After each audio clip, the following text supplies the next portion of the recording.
Évangile selon Matthieu, chapitre 24. Comme Jésus s'en allait, au sortir du temple, ses disciples s'approchèrent pour lui en faire remarquer les constructions.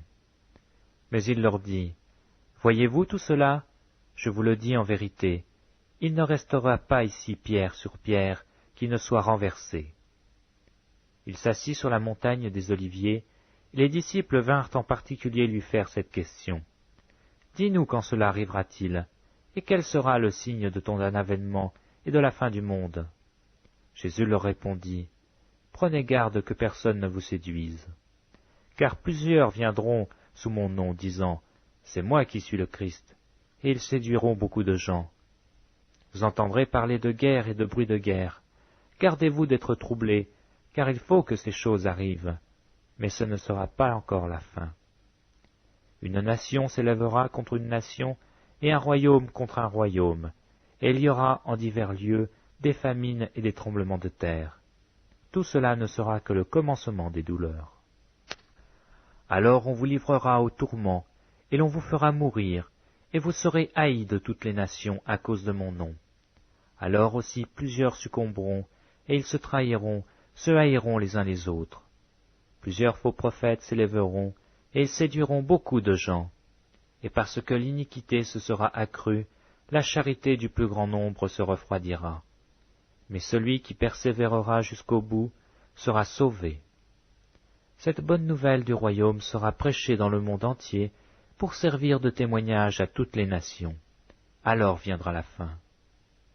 C'est pourquoi, lorsque vous verrez l'abomination de la désolation dont a parlé le prophète Daniel établi en lieu saint, que celui qui lit fasse attention, alors que ceux qui seront en Judée fuient dans les montagnes, que celui qui sera sur le toit ne descende pas pour prendre ce qui est dans sa maison, et que celui qui sera dans les champs ne se retourne pas en arrière pour prendre son manteau. Malheur aux femmes qui seront enceintes et à celles qui allaiteront en ces jours-là.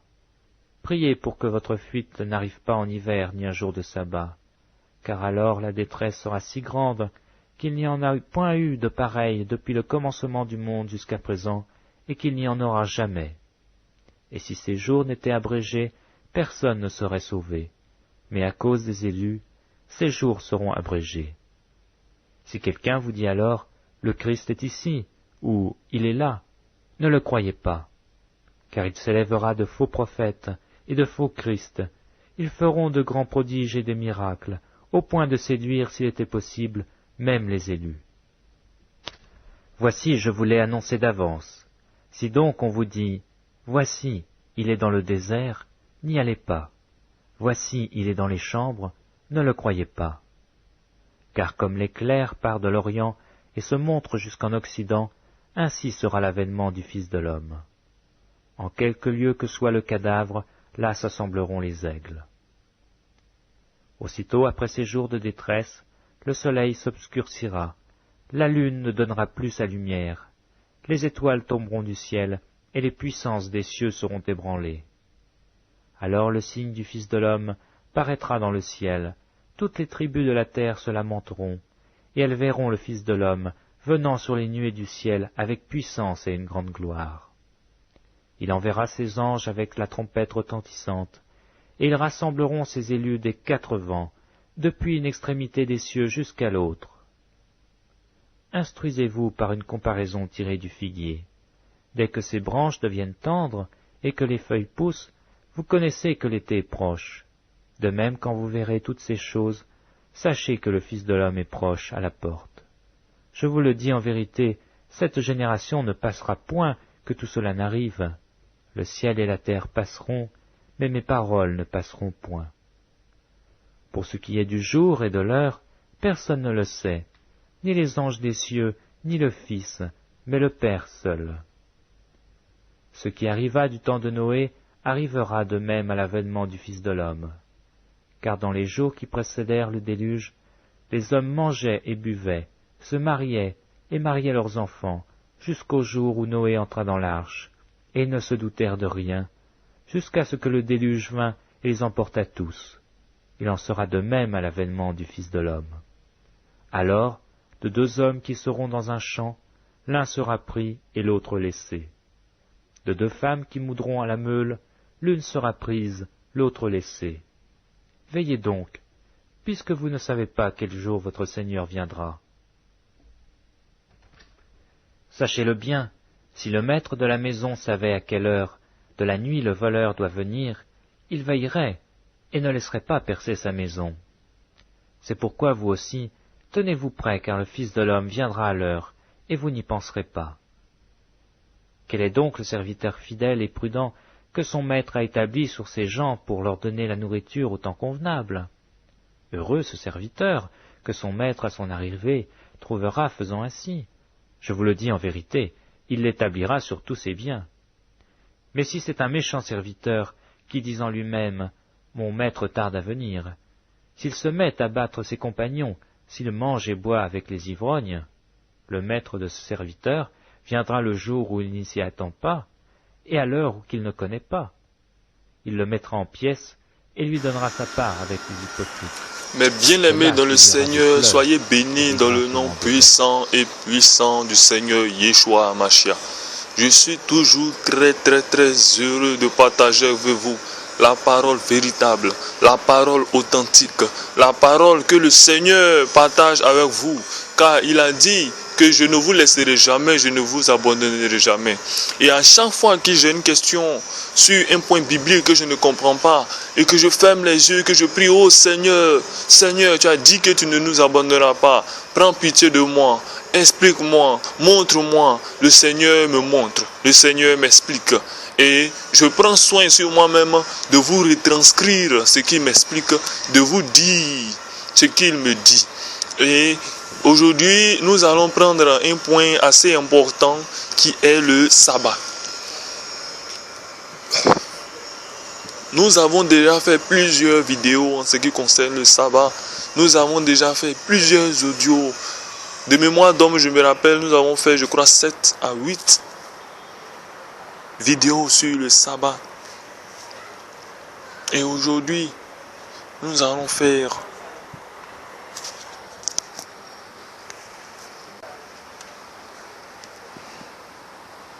une vidéo, sinon un message très important sur le sabbat, pour convaincre ceux qui ne sont pas encore convaincus.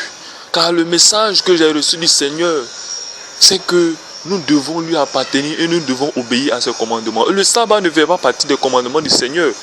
Le sabbat faisait partie de la loi que le Seigneur accomplit. Il a dit que je suis venu accomplir la loi. Et celui qui a accompli la loi, ça, lui, on doit croire. N'est-ce pas? Voilà. Nous allons prendre ce que je voulais dire avant véritablement de commencer. C'est que le Seigneur Yeshua lui-même était un grand violeur du sabbat selon la pensée des hommes. Mais il obéissait au sabbat véritable selon la pensée d'Élohim. Et l'homme qui ne comprend pas les choses de l'esprit dira que oui, c'est que le Seigneur peut-être a péché, ce qui est une erreur grave. Tu ne peux pas être chrétien et penser que le Seigneur a péché. Il n'a jamais péché. Mais c'est lui-même a violé à plusieurs reprises le sabbat. Et même il a emmené des personnes à violer le sabbat. Selon ce qu'on nous fait croire qu'il faut obéir au sabbat. Et tout cela pour nous expliquer que c'est lui le vrai sabbat. Et les gens ont l'habitude de prendre un livre de Matthieu 24 pour expliquer que oui, le Seigneur a dit que le jour de la fête n'arrive pas un jour de sabbat. Mais je vais expliquer, selon ce que le Seigneur m'a fait comprendre, la pensée véritable de Matthieu 24. Mais avant, nous allons commencer avec le Matthieu 12, verset 1 à 14. Matthieu 12, le verset 1 à 14. Lisons. En ce temps-là, Yeshua traversait des champs de blé un jour de sabbat. Ses disciples qui avaient faim se mirent à arracher des épis et à manger. Les pharisiens, voyant cela, lui dirent, voici, tes disciples font ce qu'il n'y a pas permis de faire pendant le sabbat. Mais Yeshua leur répondit, n'avez-vous pas lu ce que fit David lorsqu'il eut faim, lui et ceux qui étaient avec lui? Comment il entra dans la maison de Elohim et mangea les pains de proposition qui ne lui étaient pas permis de manger? Non plus qu'à ceux qui étaient avec lui et qui étaient réservés aux sacrificateurs seuls. Ou n'avez-vous pas lu dans la loi que les jours de sabbat, les sacrificateurs violent le sabbat dans le temple sans se rendre coupables? Oh, je vous le dis, il y a ici quelque chose de plus grand que le temple. Prends plaisir à la miséricorde et non au sacrifice. Vous n'auriez pas condamné des innocents. Je reprends le verset 7 qui est important.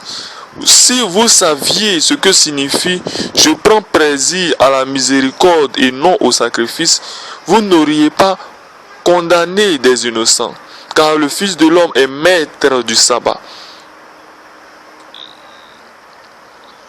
Étant parti de là, entra dans la synagogue et voici, il se trouvait un homme qui avait la main sèche.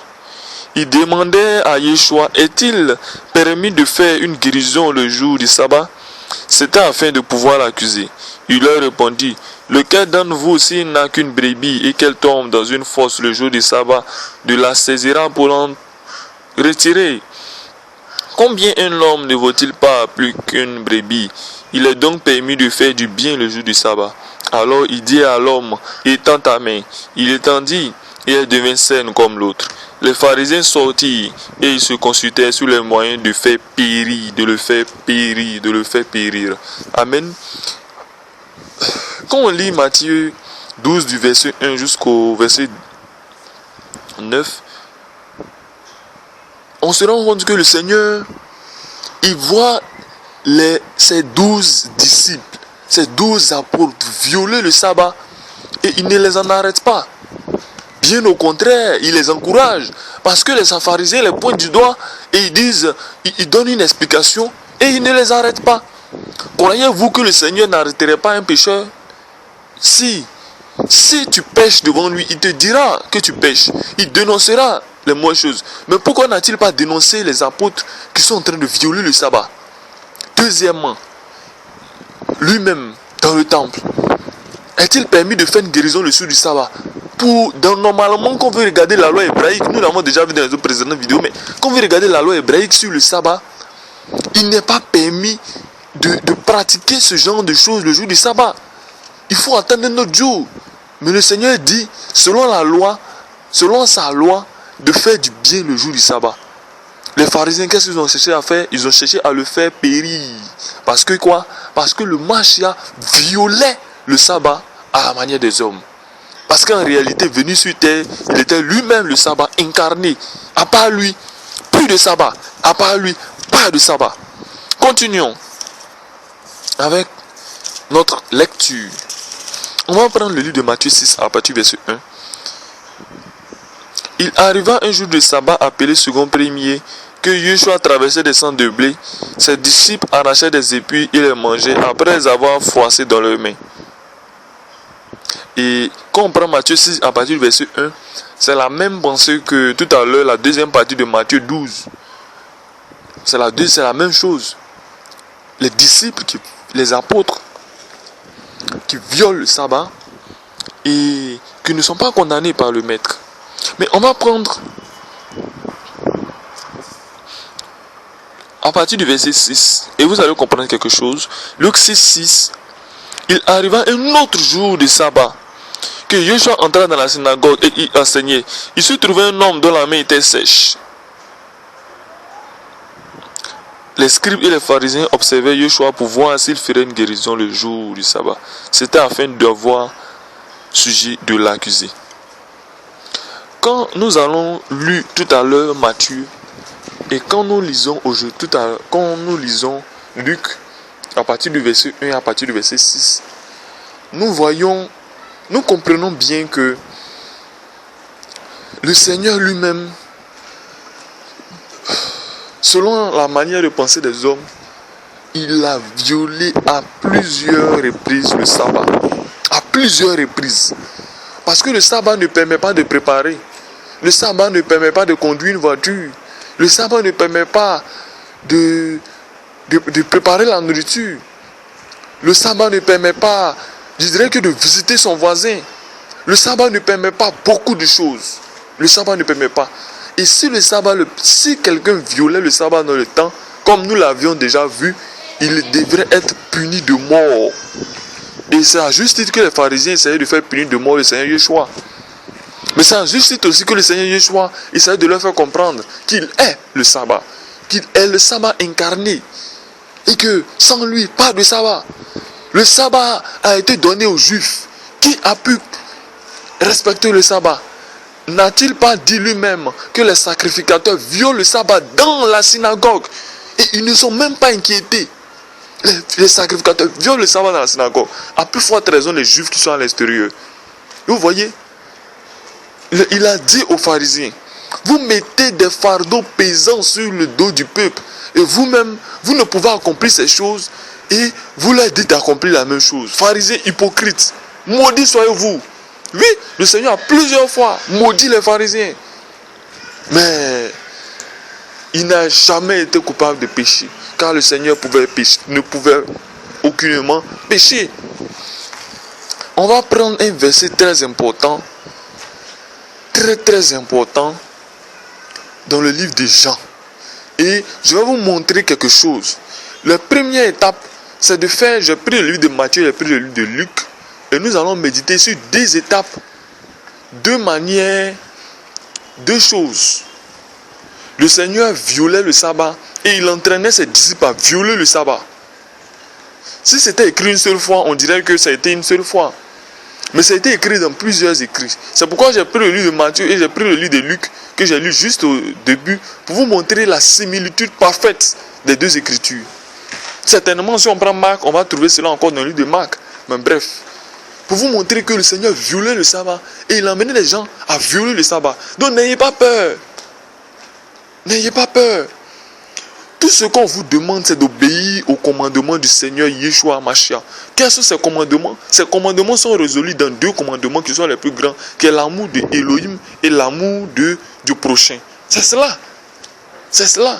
Malheureusement, nous avons beaucoup de frères sur le net, beaucoup de frères que nous connaissons, qui se décarcassent à essayer de respecter le sabbat. Et chaque jour, on voit sur le net, c'est pas mauvais en soi, mais on voit sur le net Shabbat Shalom, Shabbat Shalom. Et quand à un moment donné, tu poses la question de est-ce qu'on doit pratiquer le sabbat, on te traite tout de suite de maudit, on te traite tout de suite de païen et de tous les noms. Et le Seigneur l'a dit aux pharisiens. Il dit, si vous laissiez la miséricorde, si vous laissez la miséricorde agir, vous ne pécheriez point. C'est-à-dire que, une fois que tu donnes la vérité à ton frère, laisse la miséricorde du Seigneur agir. Laisse la miséricorde du Seigneur agir. Je prends un exemple. Tu as un frère qui est catholique, qui pratique la religion catholique, qui est une abomination. Tu lui as donné les vérités selon lesquelles cette religion est une abomination. Mais il refuse de te croire et il continue de pratiquer. Continue de l'aimer, continue de lui pratiquer la charité. Ne le repousse point quand il viendra vers toi pour te poser des problèmes. Ne le repousse point. Et moi-même qui vous parle, Paul disait, il dit, rappelez-vous, nous étions d'entre ces hommes. C'est-à-dire que nous étions comme eux. Nous étions aussi dénominationnels. Nous étions aussi catholiques. Nous étions aussi païens. Mais le Seigneur nous a rattrapés par son amour. Malgré que je sais beaucoup de choses. Et même encore, je doute beaucoup de choses par peu de choses. Malgré que je sais un certain nombre de choses, je rends visite aux frères catholiques qui sont malades. Je fais des dons aux frères musulmans qui sont dans des moments, par exemple, de jeûne. Le Seigneur nous demande de pratiquer la charité. Ce n'est pas parce que j'ai la vérité que je vais condamner le frère et le laisser. Bien au contraire, si mes mots n'ont pas pu l'atteindre et le convertir, si ma parole n'a pas pu le convertir, qui sait, peut-être la charité pourra le convertir, peut-être l'amour pourra le convertir. Et nous connaissons des exemples de frères ici en Côte d'Ivoire qui ont été convertis par l'amour. Je vais donner un exemple simple. Il y a une jeune sœur qui a pris avec les frères d'Adjamé. Cette jeune sœur-là, elle était un peu... Elle ne comprenait pas quelque chose. L'église dans laquelle elle vivait, c'était toujours le m'as-tu vu, le dimanche on doit bien s'habiller, on vient à l'église, tout va bien, on rituel le pasteur, on dit tout va bien, et l'église guirlande, si vous me permettez l'expression, tout va bien, et on s'habille d'une certaine façon, on sourit d'une certaine façon. Quand on chante même à l'église, on dit oh, c'est un chant merveilleux. Quand le pasteur crie, oh, vraiment le message du pasteur m'a touché. Mais quand tu sors de l'église, ta vie n'est pas changée. Ton comportement n'est pas changé. Tu demeures toujours le même homme. Tu demeures toujours la même femme. Rien n'a changé dans ta vie. Tu n'as jamais été une nouvelle créature. Mais cette dame-là, quand elle a vécu ça et un moment donné elle est tombée malade, personne ne lui a rendu visite. Aucune personne de son assemblée. Mais elle s'est rendue compte que sa sœur qui est dans l'assemblée, et quand sa sœur ne se porte pas bien, elle reçoit des visites des frères, elle reçoit des appels, elle reçoit des textos. Et la sœur a dit, mais attends, c'est incroyable. Combien de fois les frères viennent, ils passent le temps avec toi, ils te font des dons par-ci, par-là, d'autres viennent, ils prient avec toi. Durant toute ta maladie, tu n'as jamais manqué de visite. Vraiment, je veux savoir où tu pries. Et c'est par l'amour, par le geste d'amour, que cette jeune dame-là a été convertie.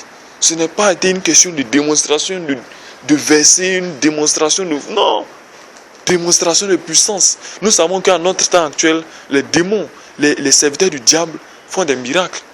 Les morts sont ressuscités. Oui, il y a beaucoup de choses qui sont faites. Mais est-ce que pour cela, on doit les suivre? Non, absolument pas. Absolument pas. Donc nous allons venir à notre livre de Jean. Nous allons venir au livre de Jean et nous allons méditer. C'est un verset très important. Vous me direz, j'ai sélectionné ce verset-là parce que les gens diront que peut-être que ce sont seulement ces apôtres qui sont autorisés, qui étaient autorisés à faire ces choses-là avec lui. Et que nulle autre personne n'était autorisée à violer le sabbat avec lui.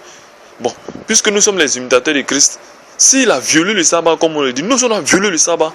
Nous sommes des imitateurs de Christ. Un père, un fils obéit à ce que son père fait. Or, si nous savons que notre Seigneur est saint et que nous a amené à la sanctification, c'est qu'il y a quelque chose que vous devez comprendre. Prenons le livre de Jean 5. Prenons le livre de Jean 5. Que le Seigneur soit béni pour sa parole.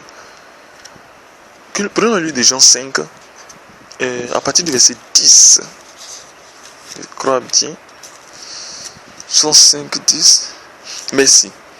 C'était un jour de sabbat. Les Juifs dirent donc à celui qui avait été guéri. Non, je vais monter un peu. Prenons Jean 5 à partir du verset 1, s'il vous plaît. Après cela, il y eut une fête des Juifs. Et Yeshua monta à Jérusalem. Or, à Jérusalem, près de la porte des brebis, il y a une piscine qui s'appelle en hébreu Bethesda. Et qui a 5 portiques. Sous ces portiques étaient couchés un grand nombre de malades, des aveugles, des boiteux, des paralytiques qui attendaient le mouvement de l'eau. Car un ange descendait de temps en temps dans la piscine et agitait l'eau. Et celui qui y descendait le premier, après que l'eau avait été agitée, était guéri, quelle que soit sa maladie. Là se trouvait un homme malade depuis 38 ans. Yeshua l'ayant vu coucher et sachant qu'il était malade depuis longtemps, lui dit, veux-tu être guéri? Le malade lui répondit, Seigneur, je n'ai personne pour me jeter dans la piscine quand l'eau est agitée, et pendant que j'y vais, un autre descend avant moi. Lève-toi, lui dit Yeshua, prends ton lit et marche. Aussitôt, cet homme fut guéri, il prit son lit et marcha. C'était un jour de sabbat. Les Juifs dirent donc à celui qui avait été guéri, c'est le sabbat, il n'était pas permis d'emporter ton lit. Il leur répondit, celui qui m'a guéri m'a dit, prends ton lit et marche. Et vous pouvez lire la suite chez vous. Donc on peut prendre à partir du verset Jean 5, du verset 1 au verset 11. Oh, que cette parole est merveilleuse. Le Seigneur Yeshua vient de faire un miracle. Il vient de guérir un homme. Et il dit à cet homme, viole le sabbat. C'est ce que ça veut dire. Parce qu'il n'est pas permis de prendre son lit le jour du sabbat. Le Seigneur vient de sanctifier un homme qui est sanctifié, et lui dit, viole le sabbat. C'est pas ce que ça veut dire. Les frères, est-ce que c'est pas ce que ça veut dire? C'est ce que ça veut dire. Comment on peut guérir quelqu'un et l'emmener encore à pécher? C'est pas logique. C'est absolument pas logique. Il dit, prends ton lit et marche. Oh, il n'est pas permis de prendre un lit le jour du sabbat. Ce n'est pas permis. Il dit, prends ton lit et marche. N'est-ce pas? Prends ton lit et marche. Que ceux qui comprennent cette parole soient bénis par le Seigneur Tout-Puissant. Le Seigneur Yeshua. Elohim Tout-Puissant. Maintenant, la troisième étape de notre enseignement, qui est un tournant majeur, va porter sur le fameux Matthieu 24, que les personnes mal affermies ont pris pour obliger les hommes à pratiquer le sabbat. Aujourd'hui, nous avons des Françaises qui disent oui, on doit pratiquer le sabbat. Nous avons des Anglaises ou des Anglais qui veulent pratiquer le sabbat et qui n'arrivent même pas à le pratiquer. Je cause avec souvent, quelquefois en inbox, parce que c'est des personnes qui ont beaucoup honte de reconnaître qu'ils n'arrivent pas à pratiquer le sabbat. Sincèrement, prenez des personnes qui disent pratiquer le sabbat et parlez-leur sincèrement. Et quand vous regardez véritablement les caractéristiques du sabbat, vous vous rendez compte qu'ils n'arrivent pas à pratiquer réellement le sabbat. Même les juifs eux-mêmes. La Bible nous dit clairement, c'est pas aujourd'hui, c'est pas demain. Depuis les temps immémoriaux, les juifs n'arrivaient pas à pratiquer le sabbat. Il était dit même que les prêtres, le Seigneur même l'a dit, il dit, ne savez-vous pas que les sacrificateurs eux-mêmes dans le temple violent le sabbat. Les prêtres eux-mêmes dans le temple violent le sabbat et ils ne se rendent coupables de rien du tout. Ces personnes-là qui prétendent pratiquer le sabbat, arrivent-ils à réellement le pratiquer? Ils n'arrivent pas, ils n'arriveront jamais, jamais à pratiquer le sabbat, jamais du tout. Parce que ceux qui n'ont pas compris que Yeshua est le vrai sabbat et que c'est en lui qu'on doit croire et que c'est à ces lois qu'on doit obéir, ils se mettront à toujours dire Torah, Torah classe, Torah, crier ici Torah, reniant la nouvelle alliance, en se focalisant sur le judaïsme, sur l'ancienne alliance. Et ils vont échouer. Ils vont échouer parce que l'ancienne alliance ne permet pas d'entrer dans le royaume des cieux. C'est pas possible. Le Seigneur a fait toutes choses bonnes. Bien évidemment, le Seigneur a prévu toutes choses. C'est pourquoi le Seigneur Yeshua est l'époux. Il y a l'ami de l'époux et il y a les invités de l'époux. L'ami de l'époux, c'est ceux qui ont reçu la Torah, parlant d'Abraham et autres, et qui ont réussi à toucher le cœur du Seigneur avec leur foi, pas avec leur accomplissement. Avec leur foi. C'est pourquoi Paul a parlé de Noé, il a parlé d'Abraham, il a parlé de beaucoup d'hommes de foi. Parce que la Torah ne peut pas sauver. Les amis de l'époux, c'est eux. À côté des amis de l'époux, il y a les invités de l'époux que nous sommes. Nous qui avons cru au Mashiach. Et qui nous mettons sous sa loi. La loi de l'amour, qui est une loi merveilleuse. Une loi merveilleuse. La loi de la charité, qui est une loi merveilleuse. Tu as 1000 francs, tu donnes 500 à ton frère. Tu as 100 francs, tu donnes 50 francs à ton frère. On n'attend pas d'être milliardaire avant d'aider le frère, avant d'aider la veuve et l'orpheline. Car la Bible dit, dans le livre de Jacques 1, verset 27, que la vraie religion, c'est de prendre soin de la veuve de l'orphelin et de fuir le mal dans le monde. Les religions que vous voyez à travers le monde sont des religions démoniaques. Le christianisme, l'islam, le judaïsme et autres. Tout ça, c'est des religions démoniaques. Mais celui qui prend soin de la veuve et de l'orphelin pratique la véritable religion authentique devant Elohim. Celui qui fuit le mal dans ce monde. Et écoutez bien, on dit fuit le mal dans ce monde. Ça veut dire qu'il va arriver des moments où tu vas pratiquer le mal. Et même la Bible dit le juste pèse 7 fois et se relève. En fait, celui qui a à cœur le commandement du Seigneur, celui qui est dans la parole, il va arriver qu'il pêche, effectivement. Mais il va toujours se relever. Il va même régner le péché. Il va condamner le péché. Il sera même prêt à déclarer le péché qu'il a eu à faire devant les hommes sans en avoir honte. Mais celui qui ne fuit pas le mal, il va cacher le péché qu'il fait. Il va cacher la masturbation. Il va cacher la malhonnêteté. Il va cacher la colère. Il va cacher l'hypocrisie. Et puisqu'il cache cela dans son cœur, cela sera source de condamnation pour lui le jour du jugement. Mais l'autre, puisqu'il dévoile les œuvres du diable, quand il fait des erreurs, il demande pardon, il expose. Les gens pensent que maintenant, demander pardon, c'est une erreur, c'est une faiblesse. Et même quand les gens font les débats bibliques, les débats de foi, les débats de versets, et qu'ils arrivent à frustrer le prochain, ils ont du mal à demander pardon. Ils ont du mal à s'excuser. Parce qu'ils disent que demander pardon, c'est comme tomber. Mais bien, c'est pas ça. Bien au contraire. Je me mets souvent dans ce genre de jeu-là, sur le net. Quand je fais quelquefois des débats, que je m'amuse à électrocuter un peu quelqu'un. À la suite, je dis vraiment, frère, je le dis, quand je l'électrocute, ce n'est pas dans le sens de lui faire du mal, mais c'est dans le sens de le toucher afin qu'il croit dans la bonne nouvelle et afin qu'il quitte sur le joug. Mais à la suite de cela, je lui demande quand même pardon. Il sait que quelque part, souvent j'ai raison. Il peut même avoir tort. Mais je demande pardon et sincèrement, je vous le dis. Continuons avec le livre de Matthieu 24. Matthieu 24.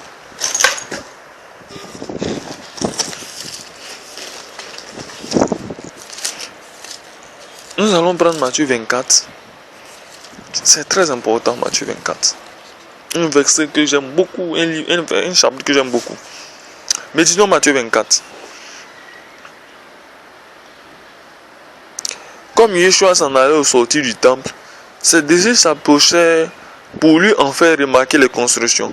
Mais il leur dit, voyez-vous cela? Je vous le dis en vérité, il ne restera pas ici pied sur pied qui ne soit renversé. Il s'assit sur la montagne des Oliviers.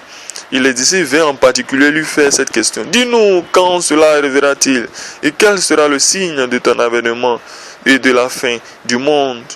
Yeshua lui répondit, prenez garde que personne ne vous séduise, car plusieurs viendront sur mon nom, disant, c'est moi qui suis le Christ, et ils séduiront beaucoup de gens. Vous entendrez parler de guerre et de bruit de guerre. Gardez-vous d'être troublés, car il faut que ces choses arrivent. Mais ce ne sera pas encore la fin. Une nation s'élèvera contre une autre nation, et un royaume contre un royaume. Et il y aura en divers lieux des famines et des tremblements de terre. Tout cela ne sera que le commencement des douleurs. Alors on vous livrera aux hommes, et l'on vous fera mourir, et vous serez haïs de toutes les nations à cause de mon nom. Alors aussi plusieurs succomberont et ils se trahiront, se haïront les uns les autres. Plusieurs faux prophètes se leveront et ils séduiront beaucoup de gens. Et parce que l'iniquité sera accrue, l'amour, la charité du plus grand nombre se refroidira. Mais celui qui préservera jusqu'à la fin sera sauvé. Cette bonne nouvelle du royaume sera prêchée dans le monde entier pour servir de témoignage à toutes les nations. Alors viendra la fin. C'est pourquoi, lorsque vous verrez l'abomination de la désolation dont parlait le prophète Daniel, établi en lieu saint, que celui qui lit fasse attention. Alors que ceux qui seront en Judée fuient dans les montagnes, et que celui qui sera sur le toit ne descende pas pour prendre ce qui est dans sa maison, et que celui qui sera dans les champs ne retourne pas en arrière pour prendre son manteau. Malheur aux femmes qui seront enceintes et à celles qui allaiteront en ce jour-là. Priez que votre fuite n'arrive pas en hiver ni un jour de sabbat, car alors la détresse sera si grande qu'il n'y en a point eu de pareil depuis le commencement du monde jusqu'à présent et qu'il n'y en aura jamais. Mes bien-aimés dans le Seigneur, voici le livre, le chapitre de Matthieu 24 et surtout le dernier verset, je crois le verset 20-21, sur laquelle s'appuient les hommes mal affermis disant qu'il faut pratiquer le sabbat. Mais je vais prendre deux mots clés. Il dit que votre fille, priez que votre fille n'arrive pas un jour d'hiver et un jour de sabbat. Ce sabbat dont parle le Seigneur là, je vous pose la question, frère, est-ce réellement le sabbat que pratiquaient Abraham, Isaac et Jacob dans l'ancien temps? Qu'est-ce que je dis? Abraham, Isaac et Jacob. Excusez-moi. Est-ce le sabbat que pratiquait à partir de Moïse que la loi a été connue? Est-ce le sabbat que pratiquait Moïse, les Josué, les David et autres? Était-ce ce sabbat-là dont parle le Seigneur? Bon, nous allons voir. Et là, faites très attention à ce que nous allons dire maintenant. Car nous sommes arrivés au point culminant de notre enseignement. On va prendre le mot hiver.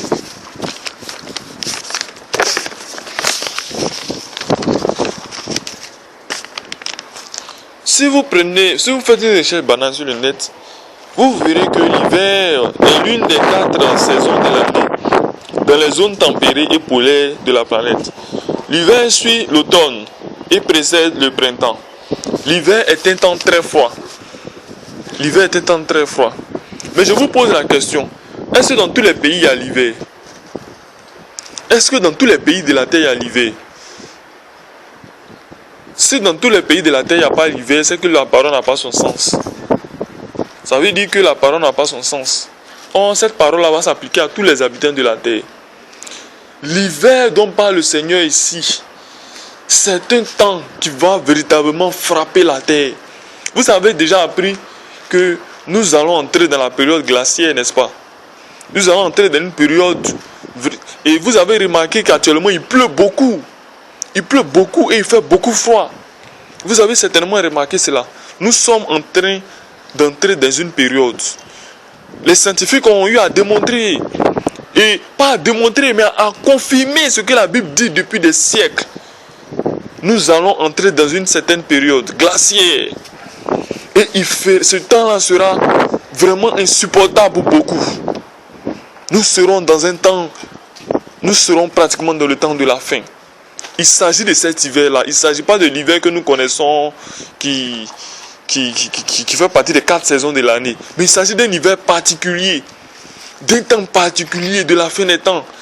Un temps qui va s'appliquer à tous les habitants de la terre. Parce que le climat va être complètement déréglé. Vous voyez qu'actuellement le climat est déréglé. Que les choses vont mal. Que là où il devait pleuvoir, il ne pleut plus. Et là où il ne pleuvait pas, il pleut abondamment.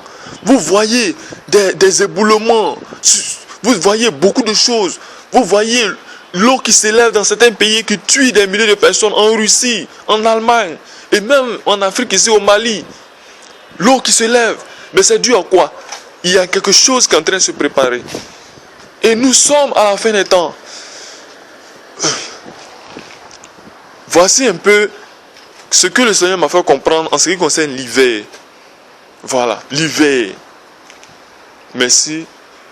Deuxièmement, on va prendre le mot sabbat. Certainement, ce mot-là, nous allons le développer, si le Seigneur le permet, un autre jour plus profondément. Mais je vous ai donné l'idée maîtresse de ce que le Seigneur voulait dire par hiver. Voilà. Deuxièmement, le mot sabbat. Nous allons prendre l'envers du mot, la vérité sur le mot sabbat. Et qu'est-ce que le Seigneur voulait dire par là? Sachez une chose. Le Seigneur Yeshua est la parole faite chair. Donc quand la parole s'exprime, il faudrait faire très attention. Il est pareil pour un philosophe. Lorsqu'un philosophe, comme à la trempe de Sigmund Freud, commence à parler de la psychanalyste, vous ne pouvez prendre ces mots de façon directe. Vous devez même essayer de comprendre. Et même là encore, ces philosophes-là, il y a des professeurs qui étudient leur pensée durant des années et qui expliquent la pensée du philosophe à d'autres personnes qui ne peuvent pas comprendre directement en le lisant. C'est la même chose avec le Seigneur.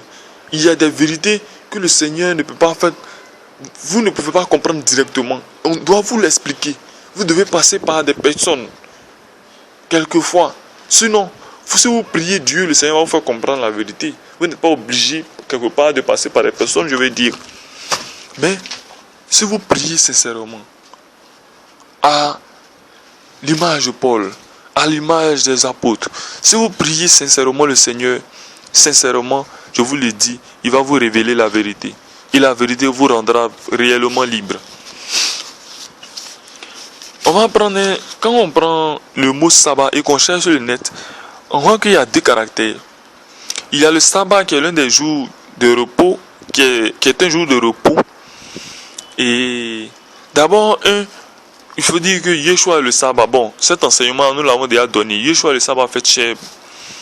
Deuxièmement, il y a le sabbat, il y a plusieurs sortes de sabbat, dont le sabbat hebdomadaire. Mais il y a un autre sabbat assez particulier.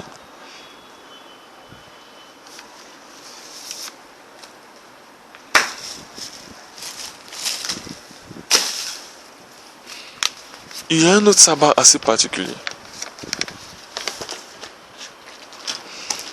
Il faut dire que le sabbat, le même mot sabbat, est une réunion de sorciers.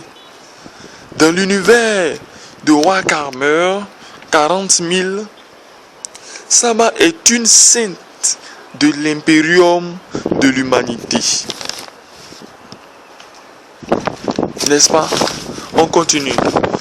Dans le folklore européen, on dénomme sabbat les assemblées sectaires de sorciers, des assemblées nocturnes de sorciers, lesquelles donneraient lieu à des banquets, des cérémonies païennes, voire des orgies. On continue sur l'autre signification du mot sabbat. Le stéréotype sabbat, il rassemble quoi? On dit quoi? Il participe à c'est un rassemblement de plusieurs sorciers et tout ça. Qui participe à une cérémonie présidée par le diable, qui se présente par un bouc. Le bouc qui est le dieu cornu. Là aussi, on peut remplacer le bouc par le taureau, par un certain nombre d'animaux cornus. Et il faut dire que il s'agit ici, c'est une révélation, il s'agit ici du mot du dieu Baphomet, le dieu des Illuminati, le dieu de la franc-maçonnerie, le dieu de ce monde. Il adore le démon. Il renie la foi chrétienne. La cérémonie se termine par une orgie générale où les sorciers s'accouplent avec les démons succubes et les sorciers avec les démons incubes. Vous voyez le summum, le paroxysme du mal. Et là, c'est pour vous dire que lorsque vous faites des rêves et que vous êtes mouillé, vous rêvez que vous avez couché avec quelqu'un, que vous êtes mouillé, il s'agit ici de démons succubes et incubes. Si vous êtes un garçon, il s'agit de démons succubes. C'est des démons qui vous font cela. Il faudrait régner ces choses. Il faudrait prier le Seigneur et vous serez délivrés. Ne pensez pas que c'est anormal. Quand un arbre tombe, ses feuilles ne jaunissent pas tous au même moment. Et quand ces feuilles jaunissent, elles ne tombent pas tous de l'arbre au même moment. Et quand elles tombent, l'arbre ne sèche pas, les branches de l'arbre ne sèchent pas tous au même moment. Tout cela pour vous dire que, et même quand on est en marche, on n'est pas totalement libéré, je dis d'une certaine façon, de la pensée du péché. On est totalement libéré en vérité du péché, mais la pensée du péché reste quelque part dans notre esprit. Et notre corps donne les séquelles, mais notre âme est complètement pure, parce que libérée par le marcha lui-même. Mais notre corps souffre, parce qu'on est encore... Il faut adapter en fait la pensée véritable de l'âme à la pensée du corps. Et ça prend du temps. Le corps est véritablement très capricieux. Et après cela, on dit quoi? Il se suit un grand festin au cours duquel sont dévorés des enfants préalablement mis à mort rituellement. Voici ce dont le Seigneur voulait vous prévenir. Voici ce dont le Seigneur voulait vous prévenir. Le paroxysme du mal. Ce jour de sabbat-là, ce sera un jour de paroxysme du mal, où le Dieu Baphomet, en sa présence, le monde entier sera obscurci totalement. Et les sorciers et les sorcières, les disciples de Baphomet seront dans le monde. Et ils seront là. Ils vont dévorer des hommes. Ils vont pratiquer des choses, des rituels occultes. Ils vont faire des choses abominables et terribles, pendant même que les hommes seront en train de fuir. Vous voyez, et le Seigneur va permettre cela. Il va permettre cela. On va lire le livre de l'Apocalypse qui nous explique très bien le paroxysme du mal. Expliquer ce jour-là de sabbat dont nous sommes en train de parler, qui n'est même pas le vrai sabbat en fait, mais qui est un sabbat que le Seigneur veut faire comprendre aux hommes. Et c'est une révélation. C'est une révélation véritable. Prenons Apocalypse.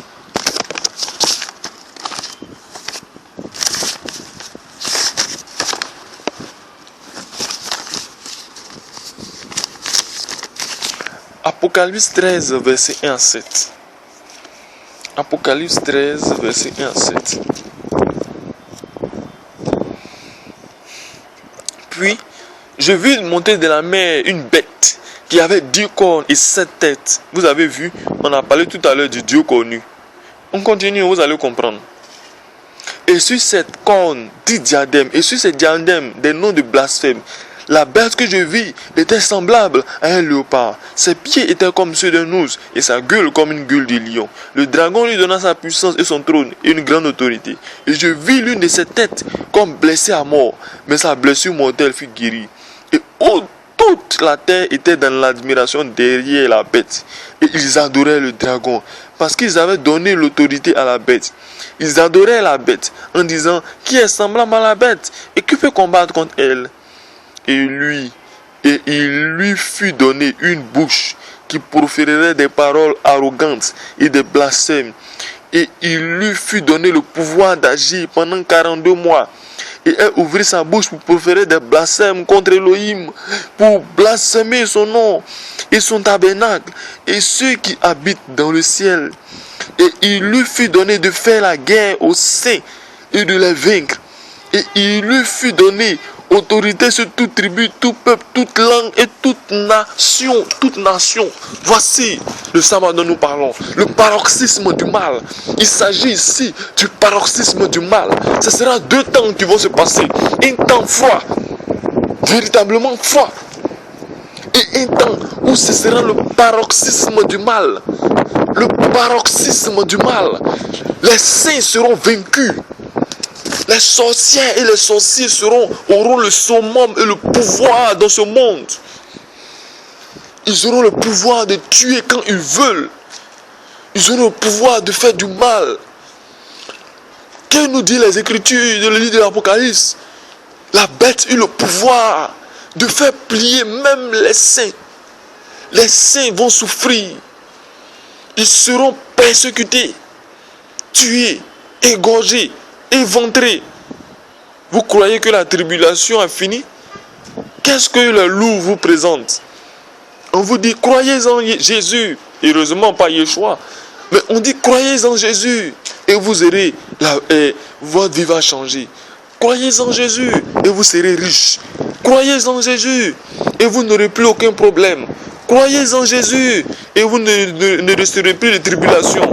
Croyez en Jésus et vous serez véritablement à l'aise. Votre finance doit être transformée. Beaucoup de loups sont venus dans le monde et vous séduisent. Parce qu'en réalité, ce sont des serviteurs de maman. La Bible nous le dit. Le Seigneur même l'a dit. Nul ne peut servir 2 maîtres à la fois. Soit il servira l'un et haïra l'autre. Ça veut dire que celui qui a pour Dieu l'argent ne peut réellement servir Dieu. Car tout ce qu'il fera sera inspiré par l'argent. Même son enseignement, il va faire les enseignements payants. Les séminaires payants. Des livres écrits payants. Et autre chose du genre, tout sera payant pour lui. Parce que son Dieu en réalité c'est l'argent. Et même pour donner des simples paroles à un frère, afin que son cœur soit apaisé. Pour donner des simples conseils à une couple, pour que le couple soit restauré. Un couple qui a des problèmes, tout sera payant. Tout sera payant. Le déplacement du pasteur est payant. Aujourd'hui, il ne se fatigue plus en fait. Bon, bref. Sachez-le, voici les 2 secrets que j'avais voulu vous partager. L'hiver et le sabbat. Voici les 2 secrets. Et dans la paix du Seigneur, je vous demande de méditer sur vous, sur ces 2 éléments-là. Je vous demande de vous laisser emporter par réellement le roi Akodesh, qui est le Saint-Esprit, et qui vous convainc qu'il ne s'agit pas d'un sabbat, certains sabbats hebdomadaires où on sera quelque part dans un temps de repos et puis subitement, ça ne cadre pas avec les Écritures. Dire qu'on sera dans un temps de repos là, un temps de sabbat là, comme dans l'ancien temps, et que le malheur va vous arriver, et prier pour que ça n'arrive pas du sabbat. Donc, prier pour que ça n'arrive pas du vendredi au samedi matin, mais que ça arrive un autre jour de la semaine. C'est absurde. Les hommes qui pensent comme ça là, est-ce que quelque part ça va dans leur crâne? On vous dit, regardez, si vous pensez comme cela, ça veut dire que le Seigneur est en train de vous dire, parce que le sabbat commence le vendredi soir au coucher du soleil et termine le samedi soir au coucher du soleil. Donc ça veut dire, priez à ce que votre malheur n'arrive pas le vendredi soir au coucher du soleil, jusqu'au samedi soir au coucher du soleil, mais qu'il arrive l'un des autres jours de la semaine. Mais si c'est ça, c'est absurde, qu'il soit lundi tu souffres, mardi tu souffres, mercredi tu souffres, c'est la même souffrance. Mais il y a une autre pensée qui est cachée derrière. Et cette autre pensée-là, c'est que ce jour-là, ce sera le paroxysme du mal. Vous avez vu tout à l'heure, on dit quoi? Ce sera le paroxysme du mal, Apocalypse 13. Tel qu'il n'y a pas eu et tel qu'il n'y en aura jamais. C'est ce que le Seigneur est en train de vous dire. Prenez garde. Prenez garde. Ce serait un jour terrible. C'est ce que le Seigneur est en train de vous dire. Le paroxysme du mal. Quand on dit paroxysme, c'est ça y est, après ça, la clarté arrive.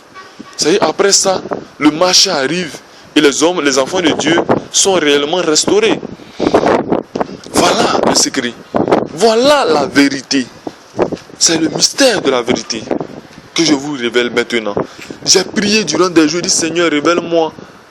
Je sais que à travers la parole que tu m'as donnée, le sabbat, selon la loi de Moïse, est inutile pour un chrétien véritable aujourd'hui. Mais il y a beaucoup de frères dans le monde qui sont séduits par des faux docteurs qui leur enseignent qu'il faut pratiquer le sabbat. Oh Seigneur, prends pitié. Oh Seigneur, à ce frère-là, à ces frères-là, donne-moi d'avoir la vérité sur cet écrit. Et que je puisse partager cette vérité-là avec les frères. Et que je puisse leur dire le message véritable de l'évangile à ce niveau-là. Qu'ils ne soient pas séduits, que l'esprit ne soit pas séduit encore, mais qu'ils soient libérés, qu'ils soient dans la paix. Et c'est dans cet amour, c'est dans cette paix que le Seigneur m'a montré la vérité et que je vous montre. Nullement, je n'ai l'intention de vous faire du mal. Nullement, je n'ai l'intention d'être une cause de chute pour vous, car je sais que tout le monde sera jugé. Encore plus les prédicateurs de l'évangile. C'est pourquoi, là, Jacques l'a dit dans lui, Jacques 3, verset 1, que faites attention, que tous ne soient pas, se mettent pas en train d'enseigner, car nous serons jugés plus sévèrement en fonction de ce que nous allons dire. Sachez que ce jour-là, le jour d'hiver ou le jour de sabbat dont par Matthieu 24, il s'agit d'un temps de souffrance qui sera un temps, c'est-à-dire l'atmosphère, le climat va changer totalement. Ça c'est un. Et de deux, le climat physique et spirituel seront changés. C'est de ce que le Seigneur est en train de dire actuellement, ce jour-là. Je vous donne la révélation aujourd'hui. Le climat physique et spirituel vont changer le jour de la grande tribulation. Sinon le jour de la tribulation des tribulations. N'est-ce pas? Premièrement, le climat physique, ce ne sera plus le temps que nous avons. Les beaux temps que nous avons, les gens vont se coucher sur les plages d'Hawaï, sur les plages, ils vont regarder les îles, je sais pas quoi, les tombées d'eau du Niagara ou bien quoi. Les choses merveilleuses de ce monde, ça ne sera pas ça. Il y aura le climat physique va changer totalement. Le climat spirituel est insupportable. Ça c'est un. Deuxièmement, le climat spirituel sera aussi insupportable parce que les esprits démoniaques seront vomis sur la terre. Ce sera un temps véritable de tribulation. Ce sera un temps de souffrance extrême. Ce sera un temps où les Rihanna ne seront plus en train de vous séduire parce que là, elles vous séduisent en faisant des musiques. Les policiers vous séduisent. Ce ne sera plus à ce niveau-là où on vous séduit et vous avez du mal à croire. Ou ce ne sera plus au niveau où le pape sera obligé de vous séduire de façon cachée, à travers les lettres, à travers des prières occultes, à travers des prières occultes comme le Je vous salue Marie. Je vous salue Marie. Quelle prière. Ce ne sera plus ça. Ce sera maintenant vis-à-vis. Ce sera comment du frais. On vous maudira physiquement et les malheurs vont arriver. Vous recevrez des tribulations. Et cela va arriver parce que la Bible nous dit dans le livre d'Apocalypse qu'il va recevoir le pouvoir de battre, de faire tomber même les élus. Mais heureusement que le Seigneur va arrêter cette imposture, cette supercherie, ces blasphèmes qui seront proférés en ce temps. Et les élus seront sauvés. Je bénis le Seigneur Yeshua de ce qu'il a permis, qui nous a fait participer à son plan. Je bénis le Seigneur Yeshua qu'il ait permis que nous fassions partie de ses enfants. Je bénis son nom. Je bénis ses plans que nous ne comprenons pas forcément totalement, car nous connaissons en partie. Mais nous savons que notre avenir sera merveilleux parce que le Seigneur l'a promis. nous mettons notre vie sur la foi. Nous mettons notre vie dans le roc. Qui est le roc? C'est le Mashiach qui est le roc. N'est-ce pas? Voilà. Donc, j'ai vraiment tenu à partager cet enseignement avec vous. Soyez bénis dans le nom puissant du Seigneur Yeshua HaMashiach. Peut-être après cela, si certains ne sont pas convaincus, mettez-vous encore à méditer. Je vous le dis, vous échouerez toujours quand vous essayerez de pratiquer l'ancienne loi. Mais si vous pratiquez la nouvelle loi, qui est simplement de pratiquer l'amour de Dieu et l'amour du prochain, qui est simplement d'obéir au commandement du Mashiach, vous serez complètement libre et vous serez sauvé. Je rappelle que la loi de Moïse est une loi qui vient de Dieu et non d'un homme, Moïse. Dieu a donné sa loi à Moïse pour un temps. Et Dieu encore a donné une autre loi. Et Yeshua a appliqué cette loi-là. Il a accompli la loi de Moïse. Yeshua a accompli la loi de Moïse. Et il a encore appliqué la loi de notre temps. Et cette loi-là, c'est la grâce. C'est la miséricorde. Ce n'est pas une excuse pour commettre toutes sortes d'abominations. Ce n'est pas une excuse pour commettre toutes sortes de péchés. Ce n'est pas une excuse pour commettre toutes sortes d'erreurs et de blasphèmes. Bien au contraire. C'est une raison de plus d'être encore accroché à la parole et de méditer. Fuyez le péché. Aimez la veuve et l'orphelin. Faites-leur du bien. Faites-leur des dons tant que vous aurez les moyens. Car le Seigneur bien le dit. Il dit, parce que l'iniquité sera accrue, la charité du plus grand nombre se refroidira. Mais celui qui persévérera sera sauvé. Si votre charité est complètement refroidie, si vous ne vous contentez que de ce que vous avez et que vous ne donnez pas au prochain, vous ferez partie de ceux qui n'ont pas gardé la foi jusqu'au bout. Et vous irez dans la géhenne. Mais si vous faites partie de ceux qui ont encore la charité dans leur cœur, qui aident le prochain, qui aident les veuves, qui aident les orphelins, qui aident, pourquoi pas, les frères dans la foi, qui annoncent l'évangile authentique et qui vivent peut-être quelquefois des difficultés. Pourquoi pas? Je me rappelle un jour, le frère Georges me disait qu'il avait des difficultés pour continuer dans cette histoire de Jésus-Christ TV. Il avait des difficultés financières. Et une dame lui a donné une certaine somme assez conséquente pour reprendre Jésus-Christ TV. Voici des actions de charité. Voici des actions de charité. Si elle ne l'avait pas fait, les gens ne seraient pas bénis par les émissions de ce frère que je bénis. Et je bénis sa famille, je bénis sa femme. Et ce ne sera pas cela. Cet homme qui s'appelle Georges Nama, il a fait un grand sacrifice pour le Seigneur. Qu'est-ce qu'il a fait? Il est titulaire d'un doctorat. J'aimerais parler un peu de ce frère-là. Il est titulaire d'un doctorat. Et au lieu d'aller travailler, comme on le dit, il a préféré annoncer l'évangile. Et beaucoup de personnes sont sauvées, guéries par son évangile. Qu'est-ce que je dis? Pas que l'évangile vient de lui, mais l'évangile est l'évangile du Seigneur. Mais par l'évangile qui prend le soin de restaurer. N'est-ce pas? Aujourd'hui, il donne la lumière sur la vérité. Bien évidemment, on ne sera pas certainement d'accord quelquefois sur certains points. Mais cela ne fait pas de nous des ennemis. Nous sommes des frères. Et nous allons tous parvenir à la statue parfaite de Christ. Comme le dit le livre. Et c'est cela. Nous allons parvenir à la statue parfaite de Christ. Où ce ne sera plus, moi j'ai raison, toi tu as tort. Mais ce sera, Yeshua a raison. Et nous devons marcher ensemble. Et nous marcherons ensemble. Nous aurons tous le même cœur, la même pensée. Nous allons parvenir à ces statuts-là. Et je le crois, sincèrement. Ce frère-là a eu, de mémoire d'homme, que je me souvienne, il a eu un poste sur, je crois, un pétrolier. Il devait être payé à coups de millions. Je ne sais plus c'était combien, si j'ai bonne mémoire, je pense que c'est 2 ou 3 millions. Mais il a préféré. Et là encore, aujourd'hui, même si il décidait de laisser Jésus-Christ pour aller travailler, il va vite travailler. Parce qu'il a un très bon doctorat, un très bon niveau intellectuel. Il a la capacité de se devenir millionnaire subitement en commençant à travailler. Mais il a pris sur lui le soin de donner l'évangile. Quand vous aurez l'opportunité, priez pour ce frère-là, priez pour sa famille, priez pour ses enfants qui grandissent dans l'intelligence, dans l'amour du Seigneur. Et le frère Georges est une goutte d'eau dans le vase par rapport à tous les autres frères que nous ne connaissons pas ou que vous ne connaissez pas et qui font des sacrifices pour l'évangile véritable. Je bénis tous les frères à travers la terre qui font des sacrifices pour que l'évangile soit proclamé, pour que la parole soit donnée et que les âmes soient sauvées, que les âmes soient apaisées.